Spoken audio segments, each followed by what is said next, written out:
आपका बच्चा शर्माता है? क्या वो किसी की नज़रों में आना नहीं चाहता? जब आप किसी से मिलवाते हैं तो वो बहुत घबराता है और वो चाहे कितना भी होनहार हो, लेकिन टीचर्स और अपने फ्रेंड्स से मिलना नहीं चाहता। तो आज हम इसी बारे में बात करेंगे कि बच्चे के अंदर जो आत्मविश्वास की कमी है उसको कैसे दूर करें।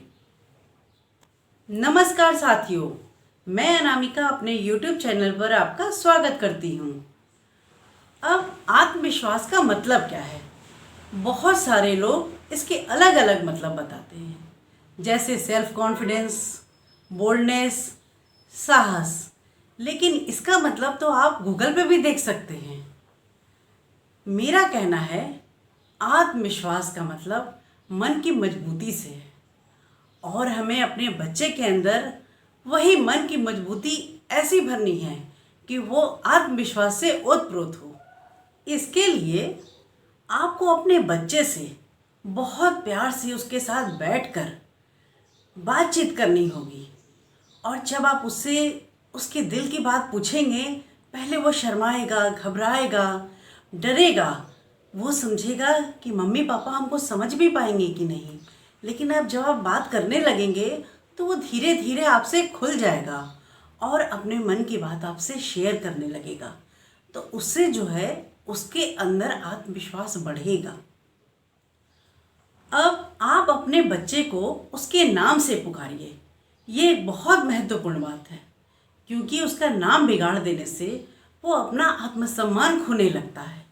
आप बच्चे को प्यार से उसे उसके नाम का मतलब बताइए और हमेशा उसके नाम को उसी से पुकारिए, क्योंकि अपने नाम की इज्जत करना बच्चे को सीखना बहुत ज़रूरी है। जब वो अपने नाम की इज्जत करता है तभी आगे जा कर के उसका आत्मविश्वास धीरे धीरे बहुत बढ़ जाता है। अब आप देखिए कि आपके घर का वातावरण कैसा है। घर में बहुत खुशहाल वातावरण होना चाहिए, जिससे बच्चे के दिमाग पे पॉजिटिव असर पड़े।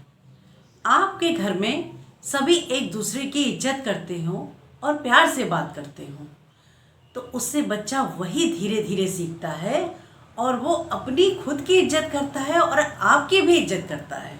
जो उसके अंदर का घबराहट है, डर है, वो फिर धीरे धीरे ख़त्म होने लगता है, क्योंकि एक खुशी वाला जो माहौल होता है उससे बच्चा अपने आप को खुल के जीता है और खुल के बात करता है। अब आपका बच्चा घर से बाहर जहाँ भी जा रहा है, जैसे स्कूल, कोचिंग या फिर कोई क्लासेस, आप ध्यान दीजिए कि कहीं ऐसा तो नहीं है कि बच्चे को कोई दबा रहा है या किसी बात पे उसको चिढ़ा रहा है। बच्चा डरता है और बोल नहीं पाता है। आप उससे जब बातचीत करेंगे और आपको पता चलेगा तो आप उसको इस माहौल से दूर रखिए। आप धीरे धीरे बच्चे से जब डेली बात करते हैं तब आपको पता चल जाएगा कि बाहर का माहौल क्या है। अगर मान लीजिए कि घर में और भी बच्चे हैं, तो हो सकता है वो बच्चे ज़्यादा तेज हों, तो जो सीधा बच्चा है वो चुप रहता है, बोल नहीं पाता है। तो आप उन दोनों बच्चों को कंपेयर ना करें। आप ऐसे ना बोलें कि तुम्हें तो उसी की तरह बनना है, वो और तेज है, तुम बिल्कुल वैसे ही करो। इससे बच्चे का आत्मविश्वास कम होता है। आप उस बच्चे को भी पूरा मौका दें जो सीधा है, फिर धीरे धीरे उसके अंदर आत्मविश्वास डेवलप होता जाएगा। आत्मविश्वास का मतलब सिर्फ यही नहीं है कि क्लास में खड़े होकर बच्चा तेज़ी से आंसर दे दे, बल्कि बच्चा अंदर से अपने आप को निखार के सबके सामने लाए। और यदि उसके अंदर कुछ कमी भी है तो उस कमी को ध्यान न देते हुए उसके अंदर जो और टैलेंट है वो सामने आना चाहिए।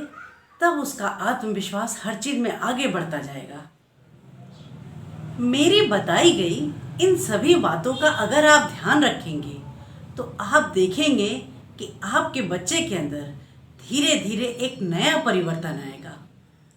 अगर आपको मेरी बातें अच्छी लग रही हों तो कमेंट करें और लाइक, शेयर, सब्सक्राइब करें। धन्यवाद।